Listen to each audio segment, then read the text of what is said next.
Good evening, everyone. Good evening. Today we have a famous personality, Mr. Good Moskevi. evening, sir. Good evening, Moskevi Predis. Moxevi. Moksevi. Everybody calls me Maxi. Maxi. Yeah, it's for easier. They call Maxi. He never used Moksevi in the business area, and he holds a bachelor's degree in engineering from the University of Ceylon. And at that time, only the University of Ceylon was there when he did his degree. There were no University of Moratuwa Peradeniya. A master's degree in management and industrial engineering from the Urdu University in USA, and as a Fulbright scholar, a postgraduate certificate in industrial administration from Aston University in Birmingham, and he is an alumni of the Harvard Business School, having done its international senior management program.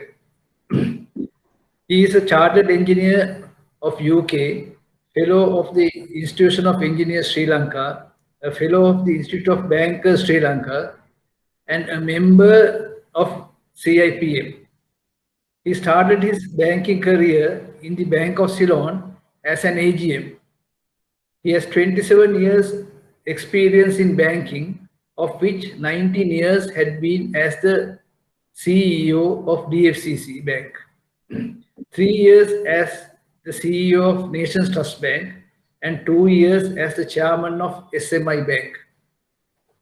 He was also part-time lecturer in management and industrial engineering at the University of Moratuwa for a period of 10 years, and currently a member of the Board of Studies of the PIM. Prior to his career in banking, he has worked as an engineer and manager for 16 years in the automobile manufacturing and the steel manufacturing industries in Sri Lanka. I think there is only one steel manufacturing plant, a steel corporation. As well as in the UK, he has worked in UK, USA, and the USSR. He has held the post of chairman of the National Institute of Business Management, NIBM, chairman of the Association of Development Finance Institutions of the Asia and Pacific. It's called ADFIAP, headquartered in Manila, chairman SME Bank of Sri Lanka, and the chairman of Ceylon Electricity Board, that is CEB. He has served as director on the boards of 20 public companies and banks, including BNP Paribas Asset Management Company, London, Commercial Bank of Ceylon, Sampath Bank, Ceylon Glass Company, and maybe Union Bank as well. I forgot. You have not written down. Until recently, he was an independent director on the board of Dialog Telecom PLC, the largest telco in the country, and the chairman of Capital Trust Securities Private Limited, a leading stockbroking company in the country. He was also director of the Colombo Stock Exchange.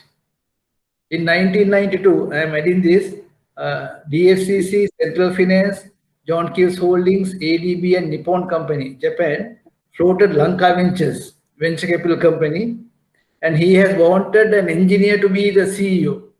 But Mr. Chandra Vijayanayake, then chairman of Central Finance, had insisted that only accountant can be CEOs.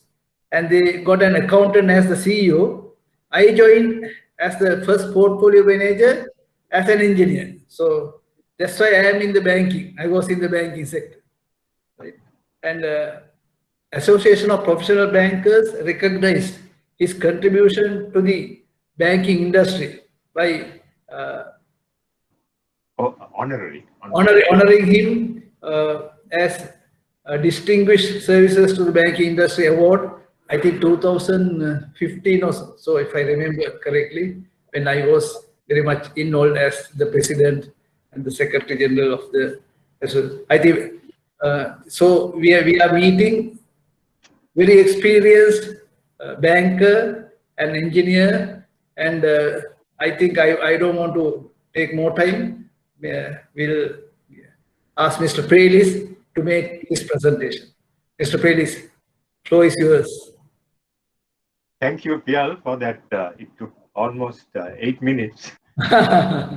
No. I started at A little bit. Anyway, I'm so happy to be with and you, and also I went through the list, and several I mean, the banks that I have worked in, Bank of Ceylon, of course, Nation Trust Bank, there's nobody, but DFCC also there is somebody, I don't know. Yeah, one Joined. Lakmal is there from the DFCC. I see. And so, and also I was involved in so many, so very happy to meet them. And I know you went through, I know I have, in a way, in this sector, I am a jack of all trades, but perhaps a master of none. But in addition, I think you are modest to not to tell you my age. So I can only tell I'm pretty old. And these days my memory is a little of names, particularly dates, and so you have to pardon me and be with me. And I may refer certain things in Bank of Ceylon, which I've got, and I'm sure some of your ladies and gentlemen might remember and remind me on this. Now,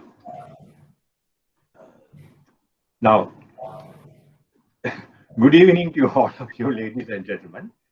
This good evening, sir. Few days back,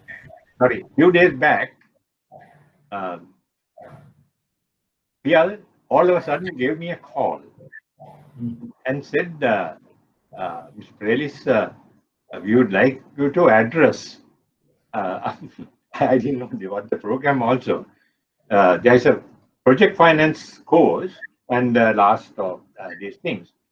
So, knowing, I said, yeah, I don't know what I can do. And I asked him to send me whatever his course outlined.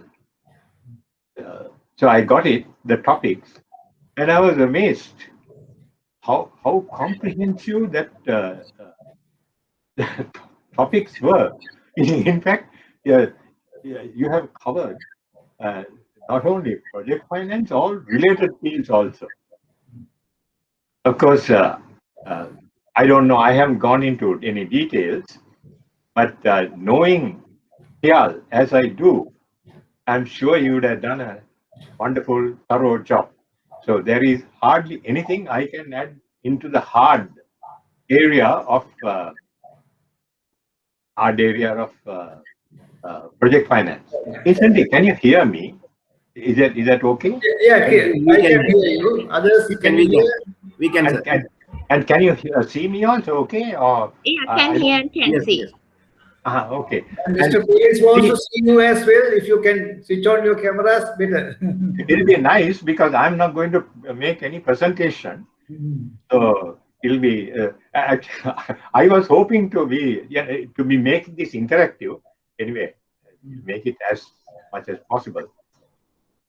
This and yeah, please pardon my utterly cluttered, tiny little study. So I have no clear background. So you will pardon me if there are odd things all over. Okay, and so what I thought was, what is the sort of some value I can add? I thought being a very old banker and having been in all these things, a little bit of the history and the background of project finance might be useful for you, gentlemen, because anyway, I'm not going to take too long. I was hoping for less than one hour, so we'll see. So, and also give some actual cases where I was directly involved in both when I was Bank of Ceylon first, then EFCC mostly, and sort of fairly large projects, and so that I can highlight some of these issues, what went wrong, what went right, and that type of thing. And these are sufficiently old, because these are all in the 70s and the 80s. So it's I don't think I'll be violating any banking secrecy, even if I mention names and companies and so on, because I think many of them are no longer there, and that's okay. So I would like you to be as stop me anytime, just indicate, so that I can and I mean, because you will probably know, have questions or know something. Please don't hesitate to comment me and stop me. So I would prefer it to be more of a conversational style. Now, this I'm sure now you have learned what is project finance, and also what as distinct from corporate finance. Very often, I think in a lot of bankers seem to use it as more or less similar, or more or less the same, but it is not so. I'm sure you would have explained what it is. Now, the important, of course, in project finance, if you look at our background in the country, invariably it is entangled and is connected with the DFCC. It was called Development Finance Corporation, DFCC. We call it the bank now, and which had these ups and downs and all that. And then, of course, later, certain amount in the Bank of Ceylon, then say banks like HNB, particularly when it comes to the smaller SMEs and so on. So when it comes to project finance, the how it all started was, I think, way back in 1952. I think we have, after independence, we have about 3 or 4 years. After 1951, really, 3 years, the government at that time requested the World Bank to sponsor and send high-level team of consultants and advisors to study thoroughly and to advise the government as to what to do.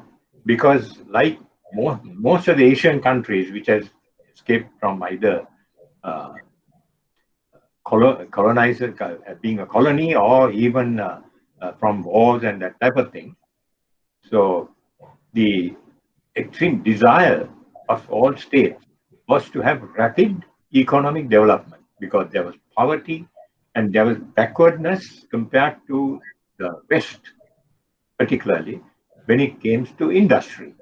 So it was recognized that manufacturing and industry and agro-industry and agro-production, as distinct from plantation, was what is needed.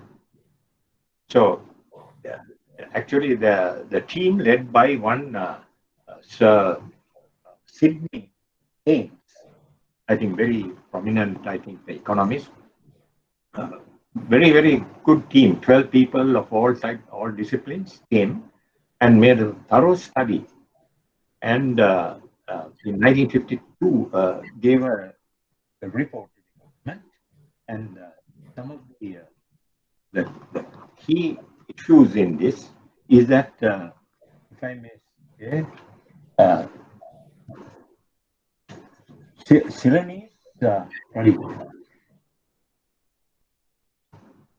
Ceylonese and British business firms concentrated on traditional things with comparatively little interest in new enterprises, and with consequent stagnation of the manufacturing sector. And they said, they found that this is the key to our backwardness at that time. So, and the concentration, of course, the economy was apparently okay, that is because buoyed up by plantation. It was a plantation economy, tea, rubber, coconut, and everything.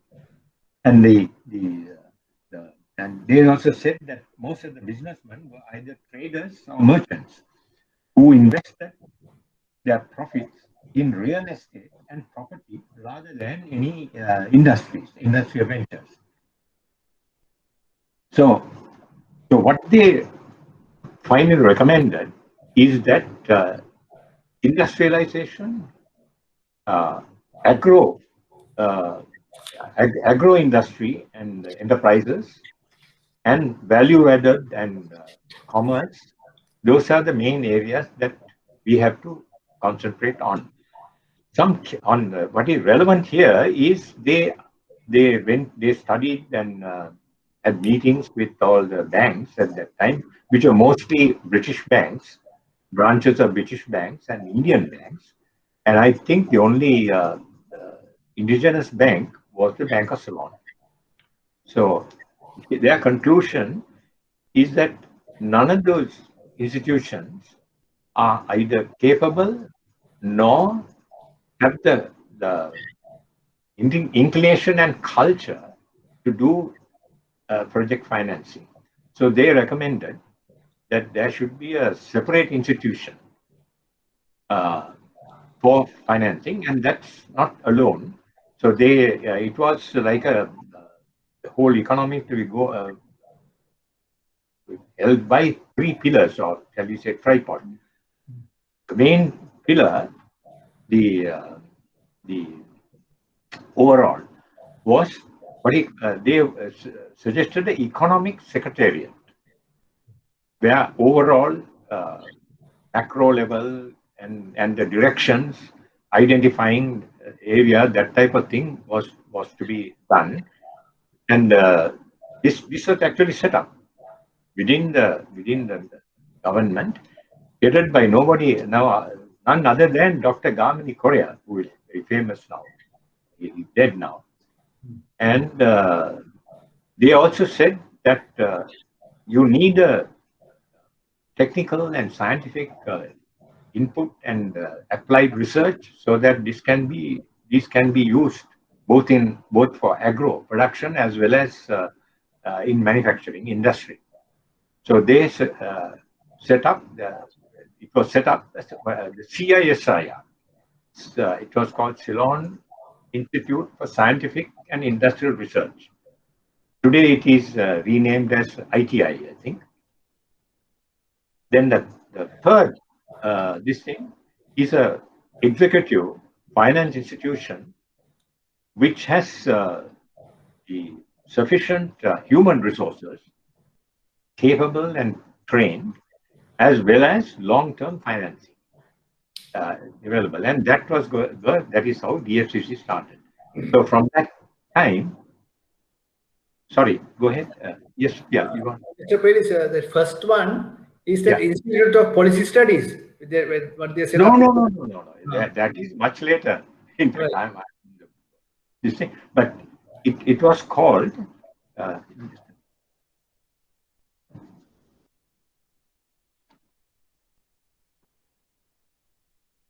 Economic Planning Secretariat. Okay. Thank you. Economic Planning Secretariat. Actually, that is the key, because you will notice in most Asian countries during that time, this is one thing that now if you take Japan, I think you might have heard of the ministry, this thing which guided the whole economy. Then I think even in Singapore and India and so on, we had. So we also had it. So we were set up, but I don't think you, ladies and gentlemen, know the background. This is the 50s.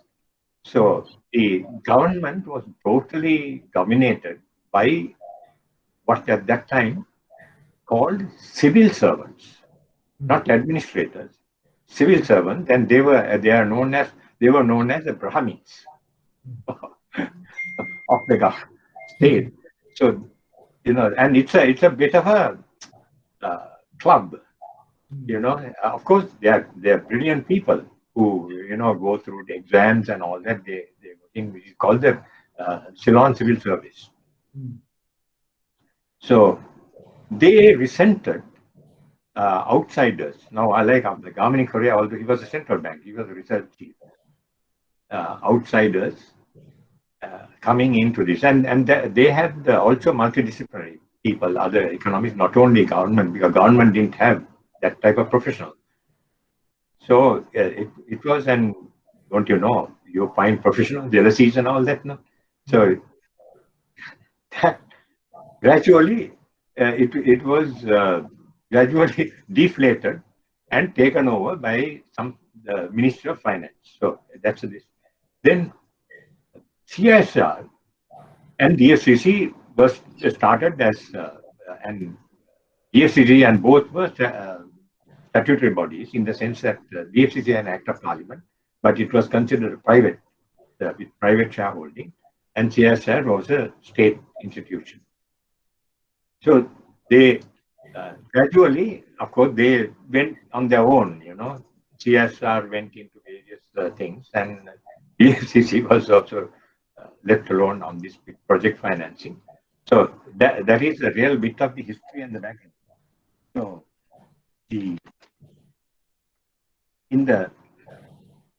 I'm talking about the 60s. Unfortunately, in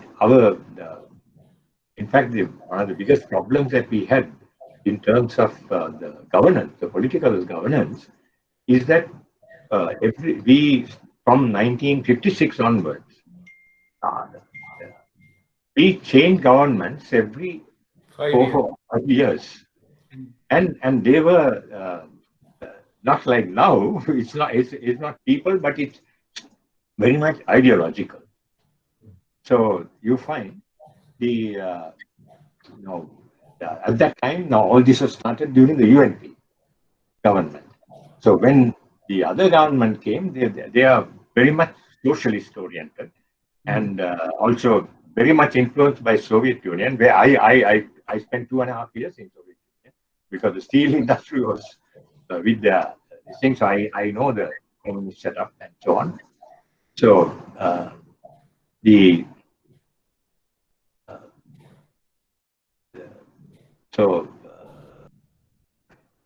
what am I? Yeah, you were saying change of government. Change of government. So unfortunately, DFCC was mandated, because now this is again geopolitics. The World Bank was hung up. This is the Cold War era, and World Bank, being dominated by US, was totally anti-socialist. So they mandated by act that the DFCC can finance only private sector, not public sector. But unfortunately, as DFCC started, more or less in the 50s, from 56, it became Bandaranaike socialist, and particularly, then their nationalization started. So more or less the policy of the state at that time was that large industrial projects and other such projects have to be in the public sector. So unfortunately, although the institution was there, the DFCC couldn't play its role because of this mandate. So anyway, I don't want to go too much into this, but I'm telling you that, but still the elements, the people, the approach and everything of project financing remained in the DFCC. And it went on until 1979, when NDB, National Development Bank, was started. Once again, in the form of a state-owned development bank, because the DFCC was considered private owned, but actually it was owned by Bank of Ceylon, and the shareholders were like that. Of course, we had a lot of other private shareholders also. So of course, and NDB was more or less the same model as the DFCC, but with the focus mandate being financing public sector. Public sector was at that time the biggest industry. You could cement, steel, you name it, hardware, petroleum, all these. There were corporations, so they were meant to finance. But I don't know whether something to do with DFCC staff who joined the NDB, including the CEO, long-time CEO, my good friend, Ranjit Fernando. He was in the DFCC. So they also began in private sector and almost nothing in the public sector, because public sector mostly was financed by the treasury, by the government, and you know that. So obviously, doesn't matter which institution did it. So you can see, I mean, the treasury has no capacity at all for project financing, project development, project appraisal, nothing. Of course, the usual, the ARFR and treasury and that type. So they had the money, so they put it, and it was under the Ministry of Finance. So you can see some of those weaknesses of the public sector, the operations at that time. I think even that would have been all right, but they became very politicized naturally, because there was no. Now, if we had even something like NDB at that time, right, or in DFCC with a mandate to finance public sector, things should have been quite different. So this is the sort of a background, and some of you, your members and ladies and gentlemen, young people all may not know this, how we evolved. So these are some of the national level mistakes also we made, and so these are background. I'm going to later. I think even before NDB, Bank of Ceylon took some initiatives to get into project financing, and this was under Mr. Loganathan, who was I think the general manager at that time. And he's very much a commercial banker, but he's a man of some vision.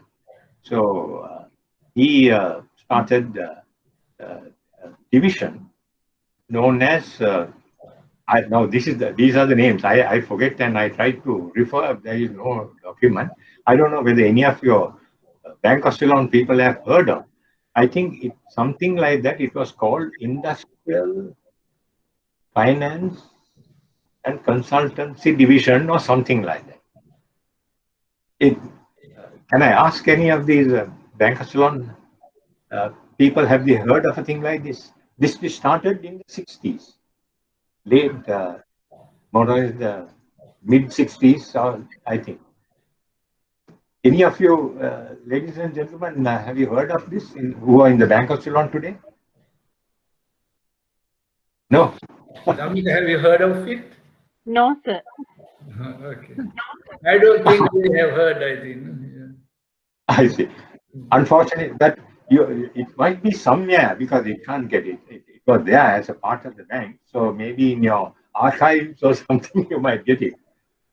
So that's interesting, because it had it recruited from outside high caliber, high level professionals, economists, and I think there was an engineer also, a PhD engineer, but unfortunately he had never practiced. He's more of an academic, and also marketing. And there was one very nice gentleman who are on the Bank of Ceylon, called Mr. Sivanana Sothi. I think he was at that time state officer or AGM or something, and he was assigned. So that had a team, you know, and they have done several projects. I wasn't there at that time. Then the last project that they did was Candy Textile Industries. I don't know any of you have heard about this. It was called KTI, Candy Textile Industries. I think it was started in the early 70s and sponsored by the Kundanmal Group. It was to be set up in the newly opened Allakale industrial estate. And this is a huge project. It's not a SME type, and completely integrated textile mill and weaving, including spinning, and the huge building. And yeah, in fact, I'm doing, because I had to do a little forensic study on that as I joined the Bank of Ceylon. It had everything. That project had everything.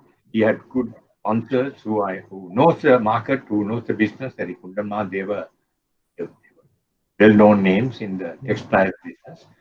And I mean, they may not manage industrial, but they are good managers, and they can recruit anybody. Then the market conditions was ideal. At that time, you know, the socialist thing came. No imports. Import restrictions and all that. So everybody thought that this is going to be the project, and this will be a very good business. It's a large investment at that time, and financed by Bank of Ceylon, and I think IFC also. At that time, IFC World Bank helped Bank of Ceylon on this. So everything was going, but disaster struck. Before the building was completed, it's a huge building in Pallagale, and machines were also brought, but they were in crates. Fortunately, not installed. Then one Sunday night, the whole building collapsed. You know, this should be a case history, but I don't think, frankly, now that I'm no connection to Bank of Ceylon, I can tell you Bank of Ceylon doesn't want to talk about it because they may be embarrassed. So the whole building collapsed. And fortunately, the normal weekday would have been full of workmen and so on. The building was almost complete. It was a concrete building, very large. Then, being a Sunday, there were only about, other than this thing, only about 3 people died. That was very fortunate. So, you know, it was such a shock to everybody, including the Bank of Ceylon. So we cut a strong story short. That was the end of not only that project financing arm of the Bank of Ceylon, but also the Candy Textile Industries. So after that, Bank of Ceylon didn't want to touch. I joined the Bank of Ceylon in 1975. So one of the first jobs that I was asked to do, I joined as AGM. Actually, I must frankly say I was a parachutist in the Bank of Ceylon. So I was also going to study this and report what happened and what can be salvaged from point of view of, because Bank of Ceylon, the big bank, they could write off that loan. So what I found is that they have hired an architect who was actually an architect very much involved in the housing designing houses and that type of thing, to be the full engineer, designer of this structure. And question, one may ask why, because he happens to be some sort of a very close friend or something like that for one of the sponsors. So this guy, although he is not a structural engineer, nor he is a qualified civil engineer, he's a creative person. So instead of the normal standard roof trusses and so on, members, I hope I'm not too technical for a lot of the people.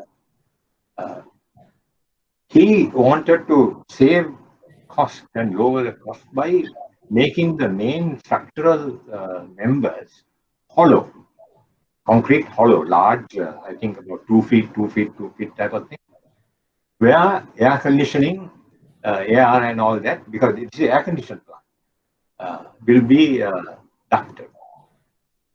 So obviously, such a innovative structural thing needs really close examination, and that's a mistake by the bank, whoever the project financiers in looking after. Even if it's when you know things like that, you have to get external pressure before you approve. So the point I'm trying to make is that project finance, you have to look at in every aspect. So the importance of technical input is well illustrated by that. So I would suggest, I sent a report. I sent a report to the general manager. I don't know whether it is there in the Bank of Ceylon at all. It might be useful just to read that. I don't have a copy, so I don't know the dates. It will give some idea what can happen in a project. So but Bank of Ceylon has been very much involved in corporate finance. Basically corporate finance. You finance existing businesses based on their past balance sheets, audited statements. So really, and if you don't take risky people, it can be. Sorry, go ahead. Am I taking too long? No, you mean corporate banking, I think, not corporate finance. I'm sorry. Yeah. Corporate finance. Corporate banking. Well, whatever it is, they had done that. In fact, my main work was corporate banking. Corporate finance for the industrial sector. Okay. When I joined, they divided into agricultural sector, industrial sector, and commercial. Right. So I was in charge of the industry. Hmm. So there was some industry, mainly this private sector industry. Right. So now that's easy, really, because really, if you know the people, the entrepreneurs and the management, and if you study the financial statements, and that's okay. But the World Bank team was very clear that that type of corporate finance will not be able to, for sort of, shall we say, underdeveloped countries like Sri Lanka to come up. It has to be risk-taking, difficult, expensive project financing. So basically, thing is you have to live with the thing, because if that project fails, you may have the mortgage or the assets, but your bank won't recover. It is lost, because then you can't have recourse to the sponsors. Now, for instance, in that Kuntamal was a very, very big business company. So Bank of Ceylon didn't go after that group, and then that group also would have been ruined. So what they said is, if you want to economic development and industrial and that type of risk project, it has to be standalone, separate from the group, even if the sponsors are established, strong established group. So this is the basic, the rationale for anything you want to add. Yeah, I don't know this. Oh, no, I think you're correct there. You take project on its own rather than project promoters. I have explained to them also. Project is on its own, it's non-recourse project, that's called project financing. Yeah. Exactly. But it's very difficult to convince the normal commercial bankers with this. Yeah. So whatever you even if they do an appraisal, in the end, I said, no, where is your land and buildings? Or where is the third party guarantee? Guarantee. Very rich man, or even the sponsor's personal guarantee. So, of course, that's not project finance. I mean, I suppose that's better than nothing because you still have the finance, but you cannot really industrialize and develop that. So, this is the basic rationale I see for the need for this thing. So, DFCC had been throughout involved in that. So it's unfortunate, and mind you, they were debarred. DFCC were debarred from the major projects, which are all in the state. You know, things should have been very different if a banking institution, DFCC or any was involved in that, in implementing and various things. But you know, treasury is treasury. They don't know what they're doing, and the whole thing became politicized. So this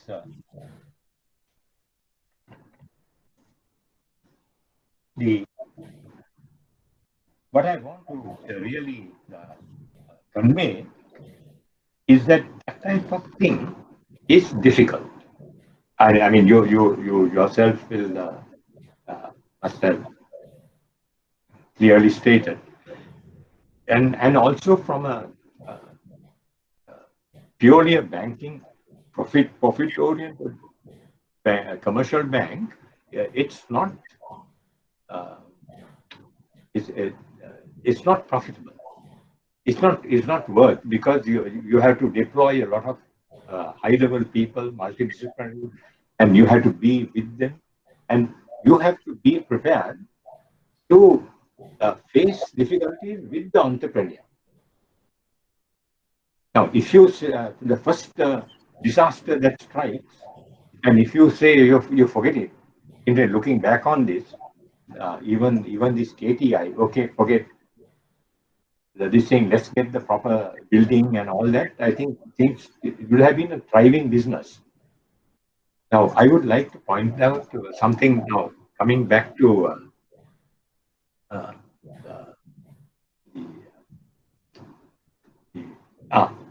let me, since I was in Bank of Ceylon, now that is a failure in the Bank of Ceylon. But after I joined this thing, we had I would say the success. There was, I think, in 1978 or so, there was a proposal by AMW Group, joint venture with Bergunnen Corporation. Bergunnen is a Belgian company. It's a multinational, huge, and they were very big in the tire business, mainly solid tire, solid rubber tire. They are like a world. So they wanted to set up a plant in Sri Lanka. It was named Bergunnen Lanka Limited. It's a joint venture with AMW Group. I think you know AMW Group, run by V.T. Soisa was the chief there. Now, it was going to, it's again a fairly large project, the whole project, and totally financed, the equipment financed by suppliers credit. supplies credit from Belgium or some European bank, but they wanted the bank guarantee, local bank guarantee for their supplies credit.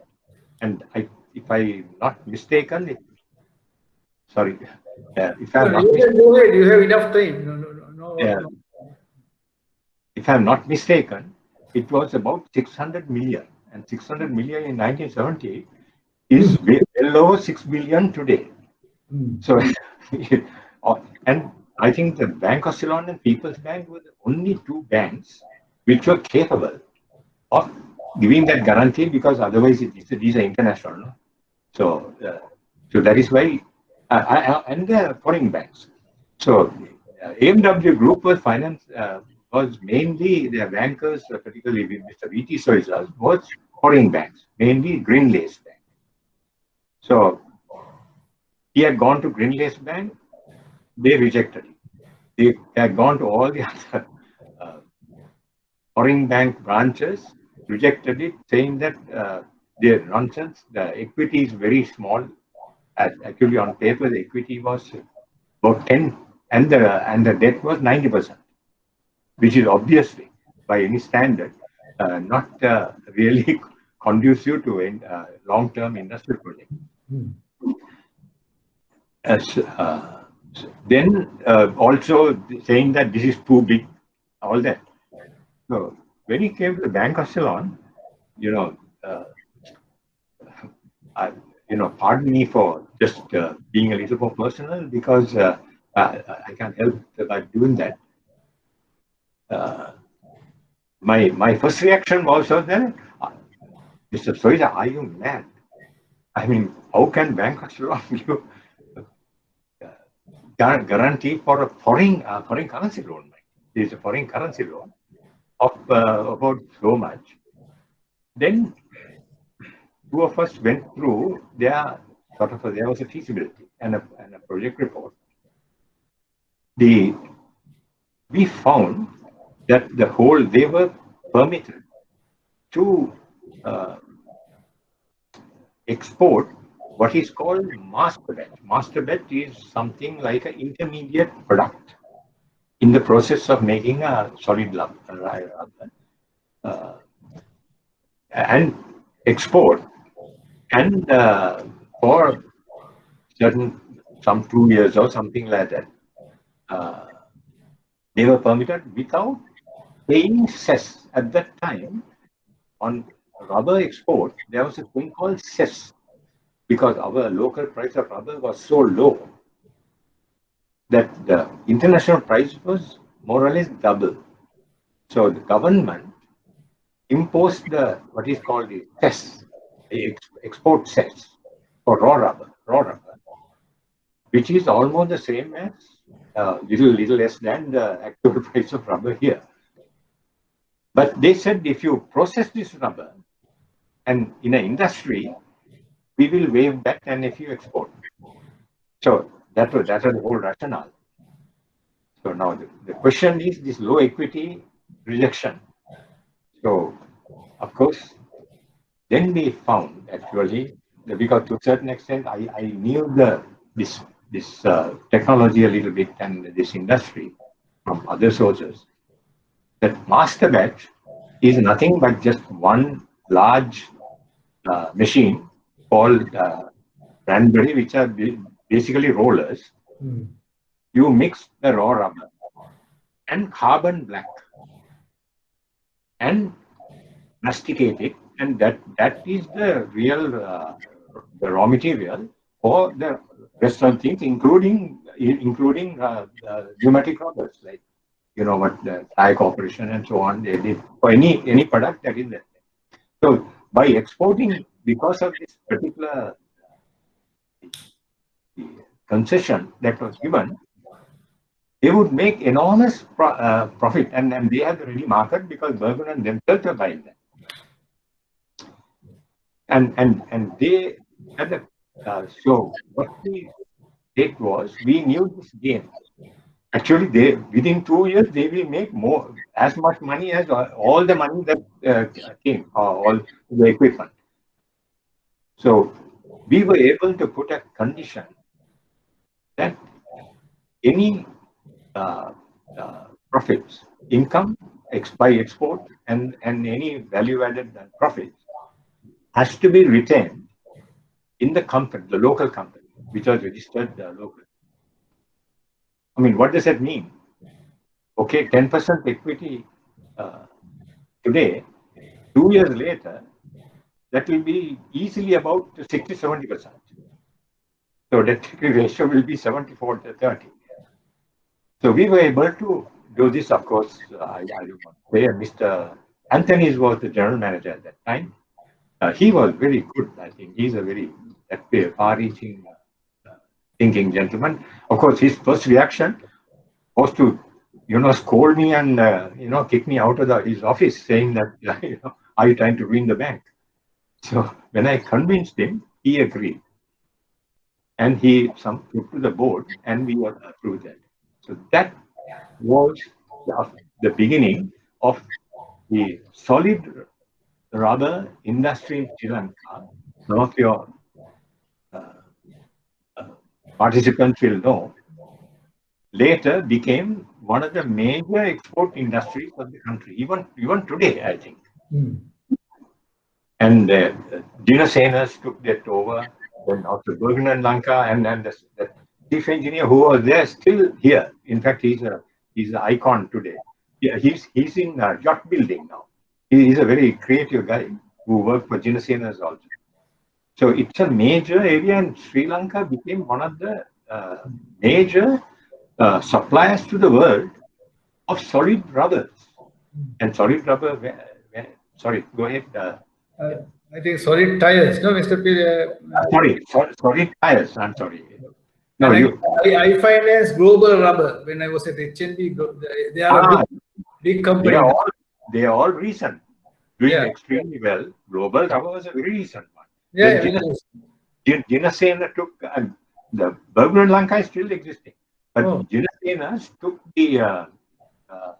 the chief engineer and started, I think, their solid rubber thing, and they became one of the major exporters, mind you. And solid rubber tires goes not only to things like forklift trucks and others, big equipment, but also including Caterpillar tractors and tanks and that type of thing, because that is the latest technology. Yeah, so, that industry went through a bad period during this international financial crisis, 2009, exactly.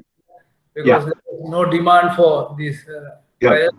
But still, now again it is there.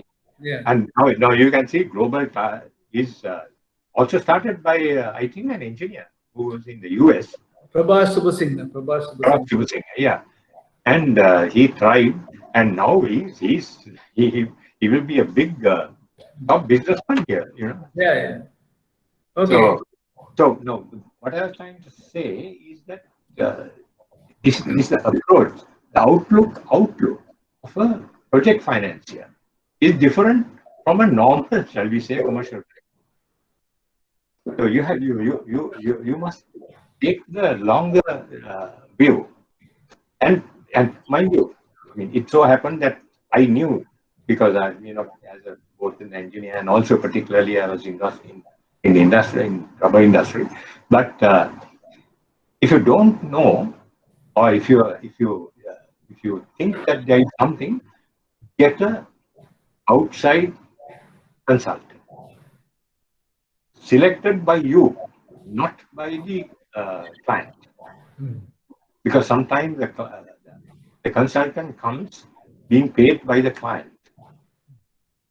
Banks think they are done without costing any money. We are getting a consultant. Never trust those.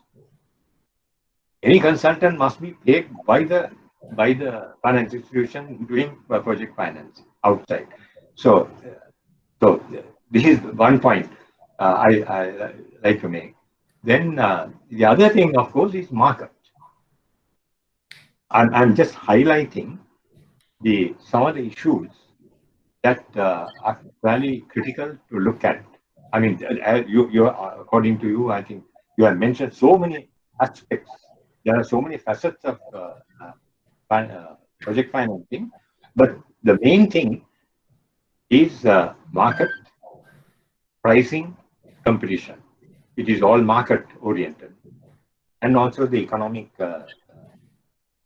outlook of this thing.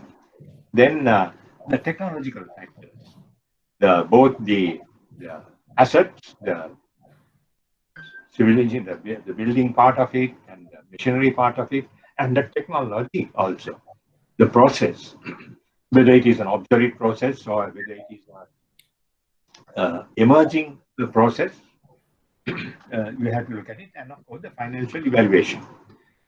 Now, I would like to leave this thought with your is that please treat financial evaluation is very important. It is needed, and I mean this is what all bankers, and I'm sure all of you, ladies and gentlemen, are quite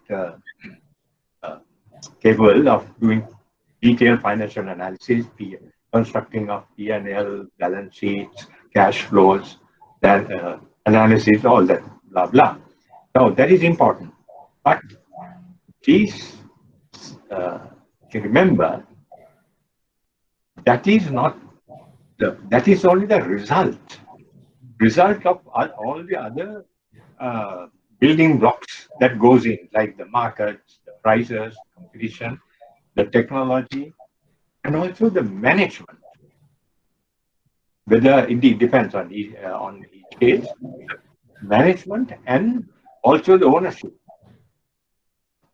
Sometimes it is different, because the ownership also plays a role. Because, for instance, if you have a well-known bad character, which I think you will also know, I don't want to name, financed by this Lanka Ventures. That what is that? Some shoe guy or something? Became I can't remember the name. Macpac, is it? Yeah. Which has a bad record, and of course the thing is, what happened. Yeah.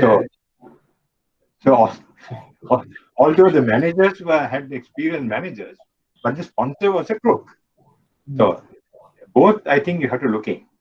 Then, and of course, the risk mitigation. There is no project for financing which is risk-free. And everything, and yeah, of course, that any bank loan for that matter, even if you have a mortgage of land and buildings or a house, you see, it is still, there is a risk, but small risk. But you have to mitigate the risk. So you have to analyze how, and best is to think about it, and that these are the risks, and of course you can eliminate minor risks. These are the major risks. If you find this is how you have to. So you must have something like a plan in the event. Plan A, plan B, plan C, like that. The financial analysis, of course, is final. But the other thing I want to leave is that now, normal in corporate financing, once you do approve, the limit goes through and you disburse, it is more like a hands-off. But in project finance, unfortunately, you don't have that luxury. You have to be with that in the implementation at every stage, because you'll be disbursing funds also accordingly, not just give a large amount for the sponsors or management to do as they want. So you have to analyze all that. So which means expertise, which means time, it means money, all that. So, and even if it is started and if it is working okay, you have to be still in it, because you find a lot of disasters. So since I taken a lot of time, I want to leave one more thought. Now, actual case, I'm picking things which had not just the one project, but the project, although it suffered, and even the institution like DFCC may have suffered, but it created such a large economic impact and an industry for later, is mini hydro. I think you have heard of it. It's called like original. The first one was Hydrotech, I think Dikoya. The sponsor and the manager, everybody was Sumana Sekara. He had been a client of DFCC because you may have seen Vidya Silpa. I think a lot of the school children know Vidya Silpa because he's a very creative guy. He's a science graduate, and he started life as a teacher, and then because he was a science teacher, he developed these lab equipment. Lab, yes, everything self-contained for it's more like for the poor countries, and that made of course not big schools like what you were attended or I attended. But in the rural areas, that made a huge social impact here. And not only that, it was such an export thing in Africa, because he used to export to Africa. So he sponsored, because he had been working in the I think meteorological department also. So he has a lot of the information about the rainfall and that, right? So he sponsored this Dikoya thing. Now, cut a long story short, this was when was this? I think about 95. I think. No? Yeah, I think 96. No, now 80s, late 80s, I think. Late 80s, early 90s, right? So, and this was the first grid-connected power project. There were a few small things which were used for the power was used for the factory. Like, in old days, tea factories also had the small, I don't know, only for the factory. But this is to be grid-connected. So, all approvals, CEB. So, approvals were given and formally written, and the approval was for I think on the floor the Dikoya, and Dikoya goes to Kasaragri, I think, the reservoir. The maximum on the current river flow was about 0.85, 0.9 megawatts of power can be generated. Now, everything was approved because there was nothing earlier. CEB, everything formalized, all that. It came to the Bank of Ceylon, we financed the construction of that. Now, the building was, the powerhouse was completed. Machinery house have been imported, fortunately not installed. Suddenly, the goalpost changed. And CEB, Ceylon Electricity Board, said, now, no. Minimum, if you can't have a power of 1 megawatt or more, 1 megawatt or more, you can't, we can't connect to the grid. So, it was like disaster, because there's nothing you could do. The powerhouse was complete on this thing, and some of the machineries were also installed. So, in fact, we were under normal circumstances. DFCC had a loan which was really high risk loan. It was done. So we would have said, cut the losses and what to do. But Mr. Veerasekara, Gunasekara, is such an innovative and guy, right? I'm telling you, a lot matters for the sponsor of the project also, and a knowledgeable guy, not just that. So, actually now in my office, so we were wondering what to do. Is a disaster. So he suggested the only way to do this is if you can get more head, you have to get about 15 feet additional head to now how to get the additional head. You can only do that by reducing, lowering the powerhouse. and power was more or less at the same level as the run of the river. Now we can't even relocate that because it's already done. So what we did was, the only way is to lower it. And if you lower about 12 feet from what it is, you can get the head and it will be sufficient. Fortunately, the Castleby outflow was about 20-25 feet below. So there is still room for water to flow. Then, I mean, physically, this is what it did. So you can't. So we had to divert the stream by putting coffer dam, what you call the coffer dam. You put right in the center so that water goes that way while we go on digging. And the powerhouse was lowered about 12 feet. And a new powerhouse was put up. We installed it, and to cut a long story short, so we were pleased because and of course DFC, you have to give more loans. If you are a project financier, be prepared for at the first distinct, don't cut your losses. Commercial bank cuts losses and that's the end of it. No, you must be prepared to give more. In other words, put more money to a to a bad loan. So all that is done.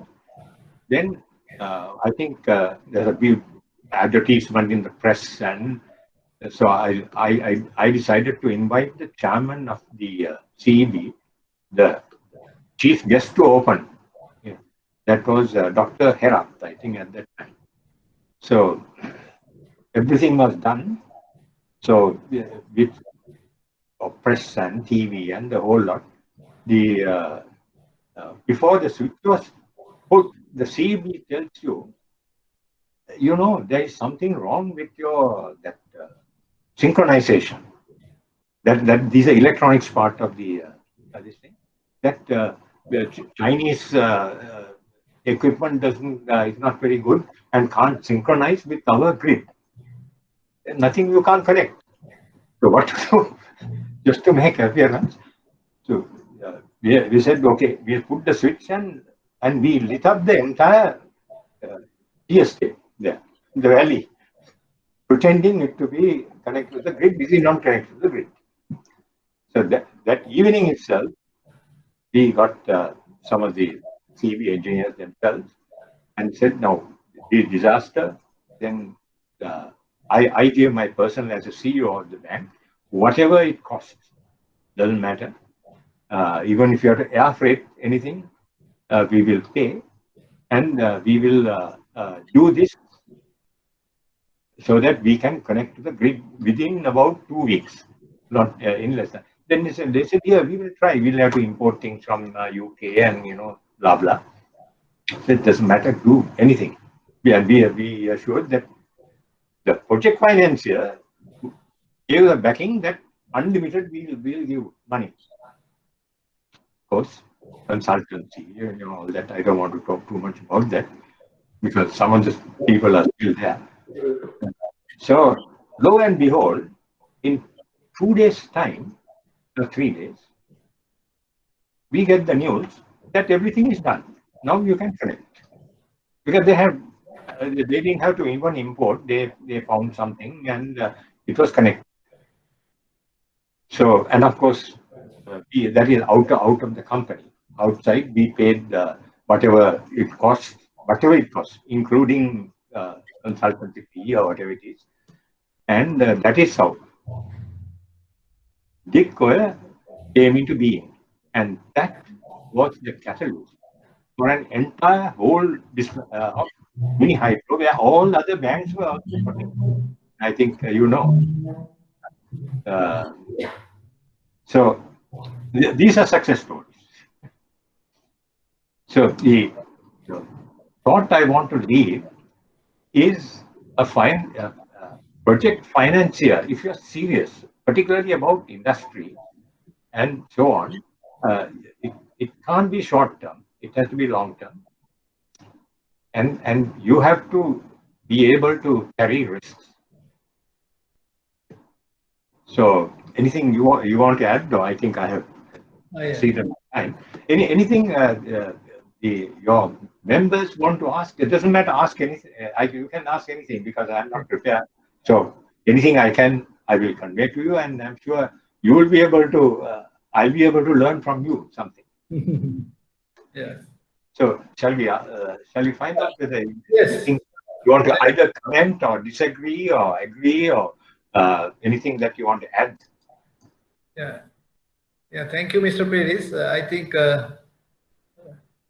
students, you can ask any question. Mr. Paris has actually, after I spoke to him last week, he has prepared himself and he won't do half an hour, he did for 1 hour. And that is how much he has prepared to share his knowledge with you.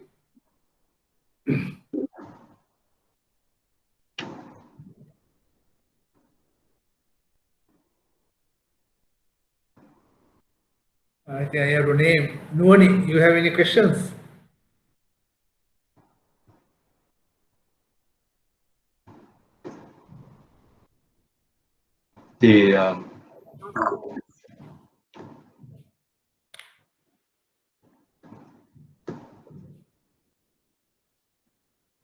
Actually, I have a comment, Mr. Paris. Now this Vidya Shilpa, they did this first project in Dikkoya. That was before the refinance, World Bank refinance credit line also came. It was purely DFCC finance. Yeah, DFCC finance. So if I remember, including this additional throwing good money after bad loan, it close to about 100 million. I mean, relatively, of course, at that time it was something, 100 million. Yeah, 100 million was a big thing. You know, Mr. Sumandasekara's son also got involved in a similar project later with Vidul Lanka, where I visited that, and actually, it is a classic case where machinery. All this time you import from China or Germany or someplace like that. He started making, and he is exporting to Africa. Yeah. You know what happened to him? He was the contractor and part of the promoter as well with Sanganis, right? I see. And 4-bay tank collapsed after they fill it up first time. 4-bay tank collapsed, and which tank? 4-bay tank. 4-bay, yeah. And that we had to give additional loan. We have already given for cost overrun loan, and NDB was that is a Sangani project, is it? Yeah, Sangani and Prabodha Sumandasekara together. I see. He should have consulted his father. Yeah. So that type of things happened, and I think Prabodha was very good contractor. Later, he did so many projects in Sri Lanka and in Africa as well. Yeah. But that his first project with his friend, he had problems. And luckily, as you said, we cannot just forget like corporate banking. We had to finance. Mr. Anjit Fernando said, we will do another financing. And all the banks, I think HNB, Sampath, and I think DFCC, all 4 banks agreed, and we gave the financing to complete the project. Okay. Anyone else wants to ask something? Chanaka? No, sir. Priyanjala? Is there anybody? You have a question, Priyanjala? No, sir, nothing. Oh, the lecture was very clear. Okay, thank you. Dhammika, Bank of Ceylon, maybe. Bank of Ceylon, is there any comments? Well, during my time only, Bank of Ceylon is one of the first to go into SMI, small and medium industry, with, of course, with IFC. Right. I think they did a lot, and also later DFC. Yeah, I think Bank of Ceylon and People's Bank is doing a lot for small scale developers. Definitely. And also, I must say, the HNB, Hatton National Bank, particularly under leadership of Vijay Tilaka, I think it's what is that? Gamibudu is for the Very microfinance. And Yeah, I think it is a classic of microfinancing. yeah, and HNB also very active in SMI Very and active. Yeah, I know it. finance. Damli, you wanted to say something, please.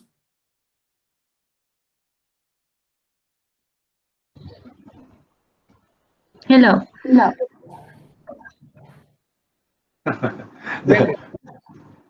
The issue is maybe if you have the classroom type, this is advantage of that. I think that would have been, I can pick up somebody to. Yeah, face to face. Yeah, nothing like I face to think face. the reason is it was very clear, so they don't have any questions to ask. That's what I think. Yeah, I can speak about things that we made mistakes also. And success, then failure, then again success. This Celtel, DFCC, said that first mobile phone, Celtel. Celtel was given by. Household name. It was financed in the risky stage, but when it was a bit of a success, big expansion with new equipment, it was too big for the DFCC. So it was a consortium led by DFCC, including HSBC, I think Bank of Ceylon, and I think HNB. So they used to meet at our office, and I think it was a big loan, about 600 million or something like that at that time, for them to go for that the new technology. But what we failed was to get somebody knowledgeable about emerging technology. Right. You see, what is called the GSM was emerging in Europe. Right. Technology, which is digital, and the other one expanded on the traditional, which is sponsored by Millicom, an American company, and they invested a huge amount in that.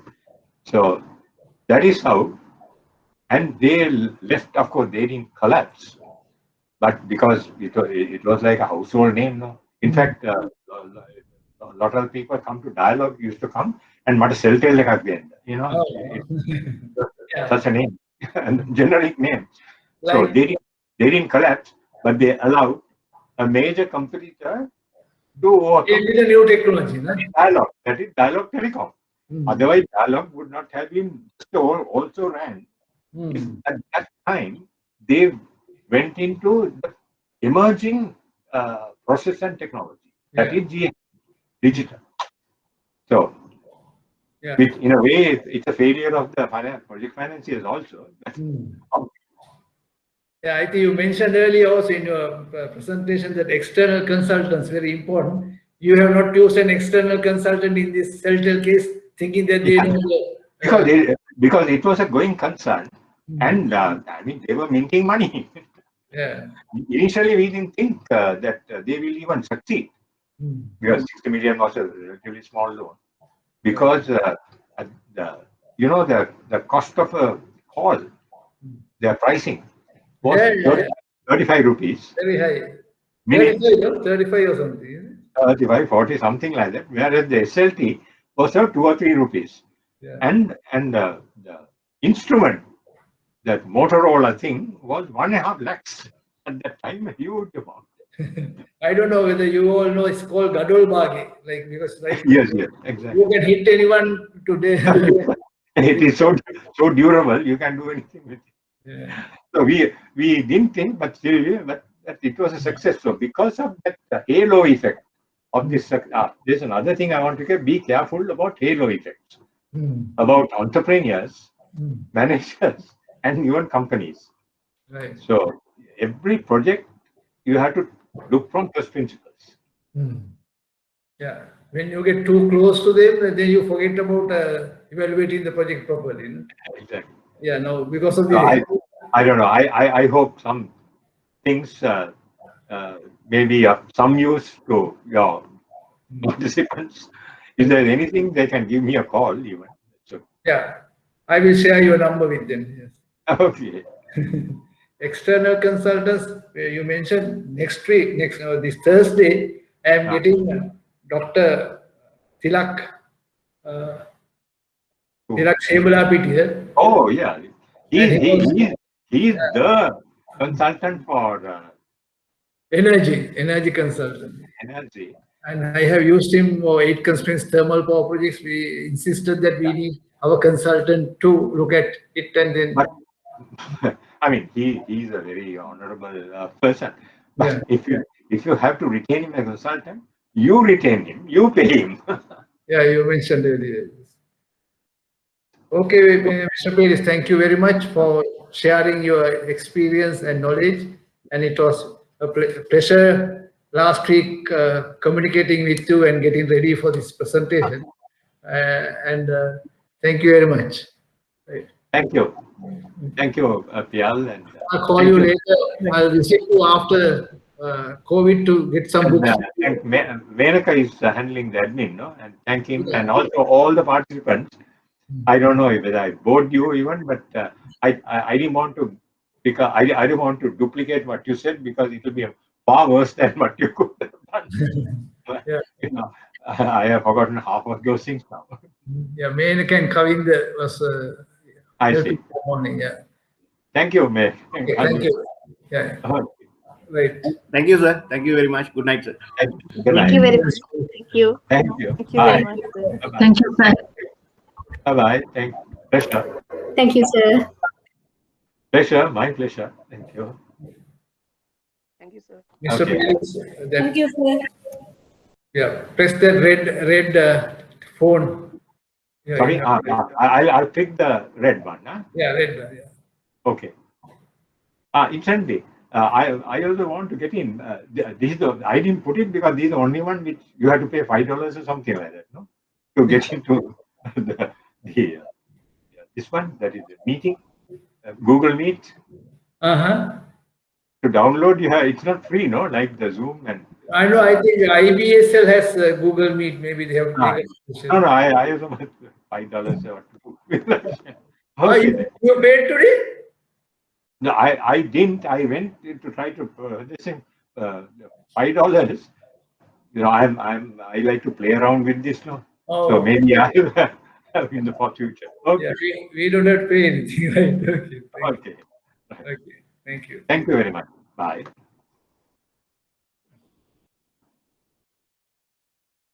Okay. Ladies and gentlemen, how was Mr. Paris' presentation? I think he has. Janaka? It's good, interesting. Right, yeah.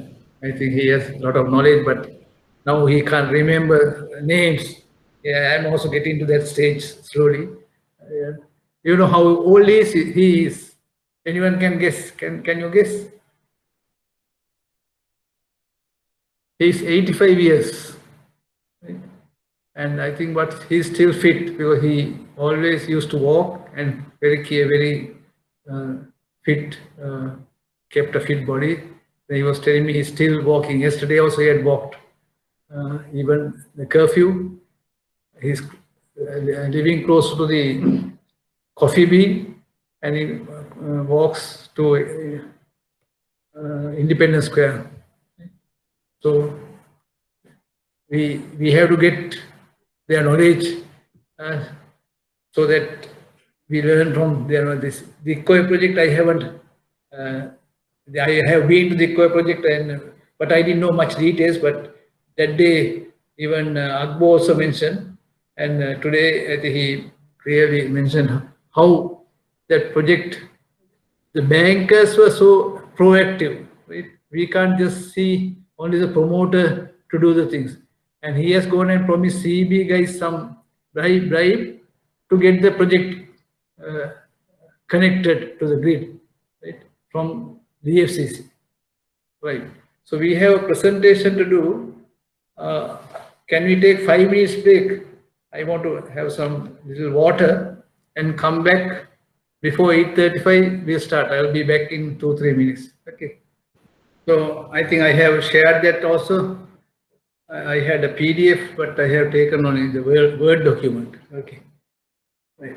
So this presentation is now, if you are going to give a loan in Sri Lanka, you don't have to look at country risk because we are in Sri Lanka. So we don't have that country risk, but long time back, one bank, when we are going to give a loan to LTL, after their bad experience in India, came and said, we have to look at country risk. But country risk is there when foreign company, foreign bank or foreign investor come into a country. So they will look at the country risk. So mainly it is critical in less developed nations. So what are the countries Sri Lankan companies going to invest? They are investing in Maldives, investing in Bangladesh, investing in East African countries, mainly hydropower. Right? So when we are investing, we should look at the country risk. Right? So that is maybe not done by the project finance unit, will be done by the risk department, but better to have an idea what are the risks we are looking at when we are looking at country risk. I think Dhirunika, when covered, she had very covered in very small way to 2 points, but I will take you through few areas. So we have to look factors such as political instability can affect the investments in a given country. These risks are elevated because of the great turmoil that can be created in financial markets. So such country risk can reduce the expected return on investment. Now, why are the companies investing in a country? To get a return on investment. So when there is a higher country risk, then the return on investment can be low. In this document, you can go and find return on investment, the definition, everything like ROI is there from this, the link is here. Investors may protect against some country risk. Now we can take some protection against country risk by taking insurance. Right? When we financed projects in Maldives, the government projects in the Hulumale, we took an insurance through Serenco Insurance. They were equipped to give the insurance that any, if I remember correctly, if they don't pay, if the government doesn't pay us according to what has been agreed, the insurance will come into effect. Investors may protect against like exchange rate risk by hedging, but other risks like political instability do not always have an effective hedge. So political instability do not have a hedging mechanism. So when you look at sovereign debt, normally when sovereign debt is taken, only country risk is looked at. So we issue bonds, our government issue bonds, and the foreign nationalities, foreign nations buy those bonds. So before buying, they will look at the sovereign, they will look at the country risk because of the sovereign debt.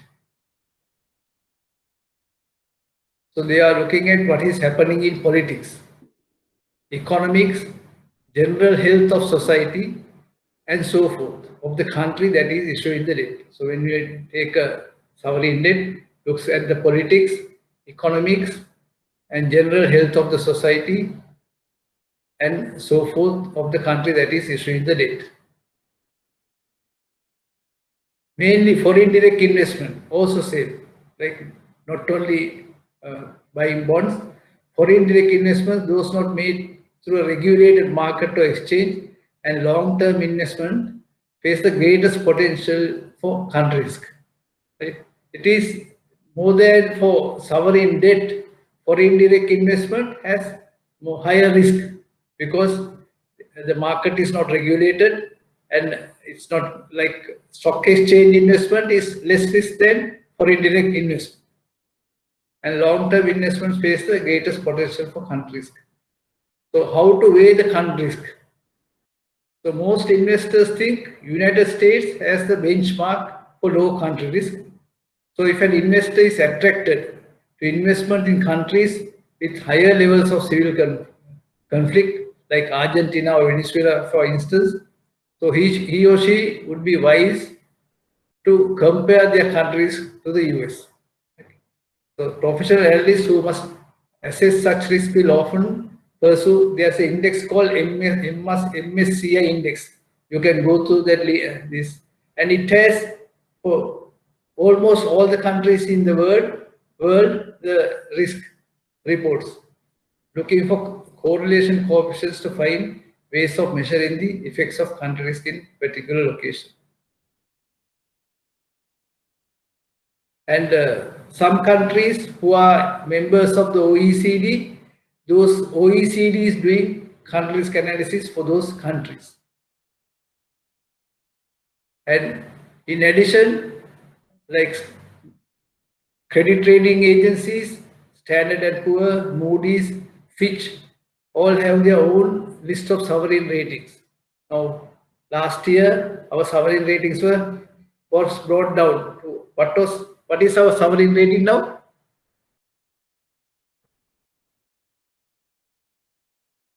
Triple C, I guess. Triple C, no? Yeah, that was triple C. So if we go down more, we will be actually. It's already rock bottom. What? There's nothing to go down, I guess. Are you sure? I think there is. There will be no further. No, but there are grades, but they said there will be no. Yeah, they are not investment grade. Then if you go down, you will not be able to issue bonds in the foreign markets. Yeah. Even now, I think we have that problem. So, effectiveness of institutions and government, economic structure. I have a note on that I can share with you, because I did for foreign ministry recently some risk analysis for their foreign service staff. So this is also taken from that lecture. So large investment firms also rate. There are large investment firms also rate country risk. So what are the different types of country risk? Political risk. So political risk determines country's political stability either internally or externally. For instance, a recent military coup would increase nation's internal political risk for businesses as rules and regulations suddenly shift. Other risks in this category could include war, terrorism, corruption, excessive bureaucracy, and host government red tape. Now, I think maybe we also have a political risk, even though we don't have war or something, because we issue circulars and withdraw that and issue another circular next day. So changing the conditions all the time. So political risk can affect country's attitude to meeting its debt obligations and may cause sudden changes in the foreign exchange market. Right? Remember, Ms. Ishani Palyaguru mentioned that they recommended few months back a loan to a project company in Myanmar. However, their board has declined that request. Maybe their board had a hint of political risk about to unfold in Myanmar. Then the second risk is sovereign risk. Right? Sovereign risk, there is some crossover between sovereign risk and the political risk. Right? But sovereign risk mainly applies for debt. Specifically, this risk category measures the build-up of debt, that is the obligation of a government or its agencies, or that is guaranteed by the government, and how much said government is anticipated to fulfill these obligations. For example, if a government agency refuses to carry out debt refunding, this could impact local lenders and lead to losses. So it will have a rollover effect on the local businesses and anyone undertaking trading with them. The neighborhood risk.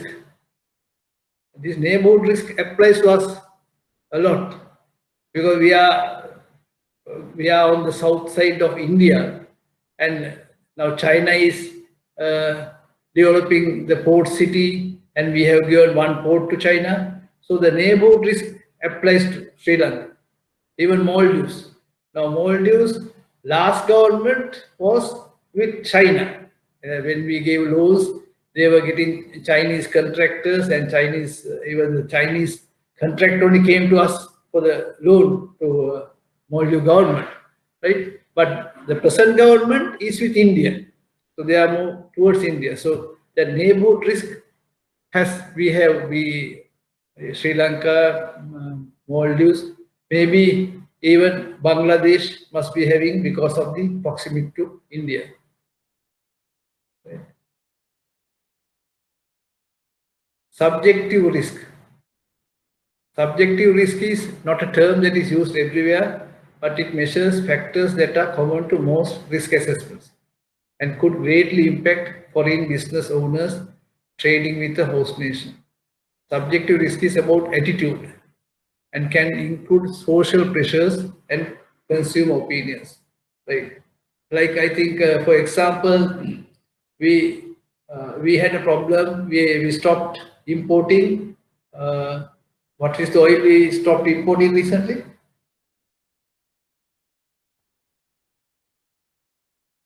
Any of you remember? But that oil is export commodity of Malaysia and Indonesia, right? And they made protest, and now we are again relaxed those Palm oil. palm oil, right? Palm oil. So those are subjective risks that because we just think palm oil not good, we remove all palm oil plantations and stop palm oil imports. But then that affect the other countries, so that they take action against us. I think with the fertilizer also this can happen, because fertilizer exporting countries also might have some effect on the country. So economic risk. In economic risk, what we are looking at is GDP. Now, when someone going to invest or give a loan to a project in another country, we have to look at the GDP. What is the GDP? What is the GDP growth, right? And if that shows country's economic status. So sometimes acts of government also may impact economic risk, such as intervention in the money market or policy changes that cause tax instability. Because people invest in the country based on the tax, study the tax. If we change the tax structure, that will impact the that economic risk.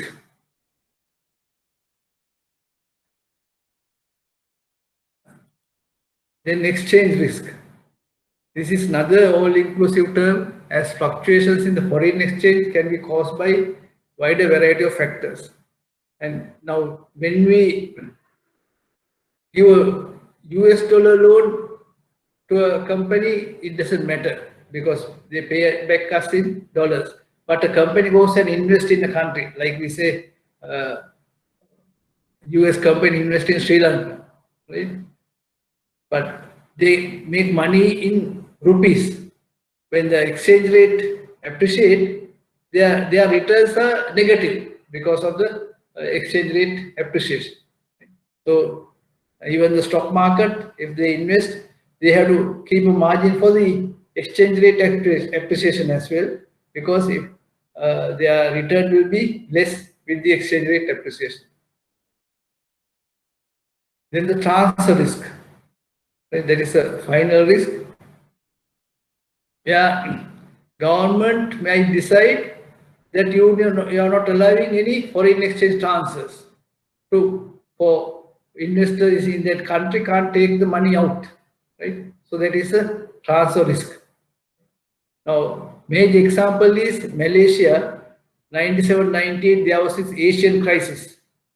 And after Asian currency crisis, Malaysia stopped, put credit controls after the crisis so that they can't take money out. So those are the country risk. I have a country risk report, but I think I will not share. I will send to Mr. Menaka to share with you a country risk report done on Maldives. Or we will do it next time if we find time. Now next week, now we were discussing about this. Any questions on this? Today I was thinking of finishing early.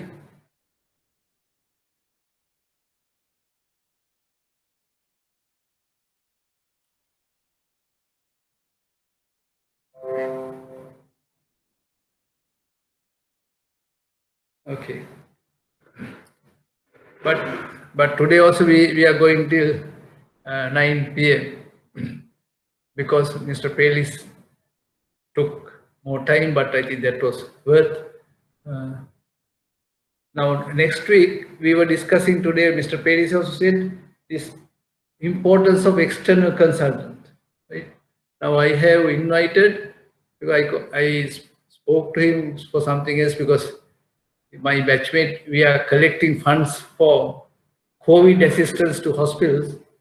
So I am handling that. So when I spoke to him, then we were discussing about the power sector. I find that his knowledge is so much, so he can share with us. He has some cases where, now as Mr. Peris also said, Celtel, that some people, they don't get a consultant, then they get into trouble. So we can learn from him. And this consultant, Noni asked, I think, long time back a question, how are we going to pay the consultant? Maybe aren't we charging a fee from the customer for analysis, evaluation of the proposal? Maybe part of that can go to pay consultants. And Mr. Peris was insisting that the bank should be paying, not the customer, because when the customer pays, his loyalty is towards the customer. Right. He is Tilak Sebalapitiya. He worked at CEB. Then he worked in Middle East. He was in the planning of CEB. After his doctorate from UK, he came back and started a consultancy firm.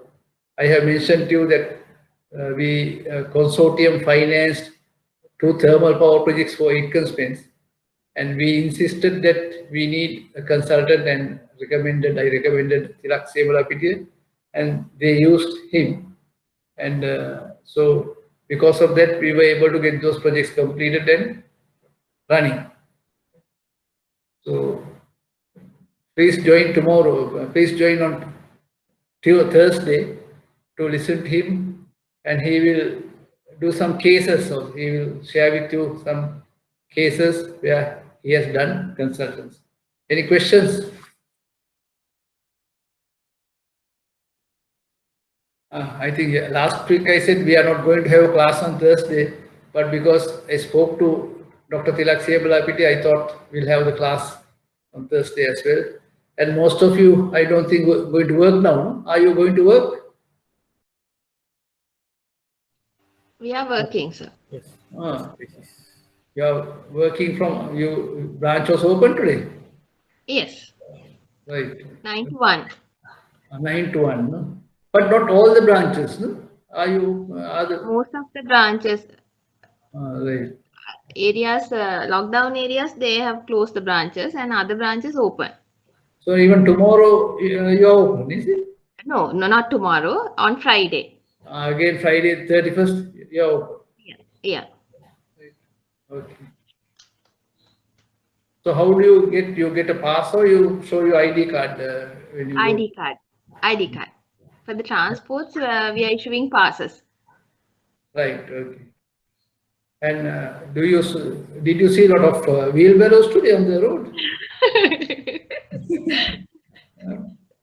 But a lot of people have gone in their cars, I think. No, I'm told Yes. only few people have taken their wheelbarrows and gone. Yes. Really very impractical. Yes. Then, if not, they should actually. The thing is, the specialists are saying at least 2 weeks lockdown. I was listening to Professor Malik Piris. We conducted this at OPA, and they are not doing that, but they similar thing they are trying to do, but it is not coming out well. I think. Under separate name. Yeah, separate name, no curfew, nothing, but Only the name. only the name. No? Is Bank of Ceylon also branches open? Almost all are open, I guess. Head office functioning. As I'm aware, all the branches are open. Okay. Anwani, one of your managers, credit card sales manager, has died. Yeah. Yeah, he has passed away. Still, we are not informed on the reason. Mhm. He has passed away. Someone has said, I saw somewhere that after taking the vaccination, he had died. Yes, he has had a heart attack. Ah, Probably they are thinking because of the vaccine, but that is not certain. right. Anyway, the cause of the demise is because of a heart attack. Okay. Right. Thanks, Isuri. Yeah. Really bad times, no? So all of you have to be very careful because you are going to work and associate with people. And I was listening to some interview. Someone having had COVID. He saying, "Be careful because it is so bad. It seems when you get it, you can recover, but still you feel the badness. If you die, you don't have a problem because yeah." So what happened to the second dose? Whose? You My second dose. yes. Still, I think OPA yesterday we had a meeting forum Exco meeting. They said people who didn't take the first dose from through GMOA will be given the second dose. They are organizing it, but I don't know with these conditions these days when they will organize. But they said they are organizing.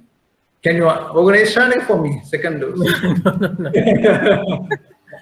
Even I didn't had I had this the Chinese one. Very recently. No, that day you told also, that's why I asked. Yeah. No, thank you, Shanika, for asking. But Better that you at least you had one dose. yeah. You didn't have even one dose, right? No. Very recently I got this one. You got right.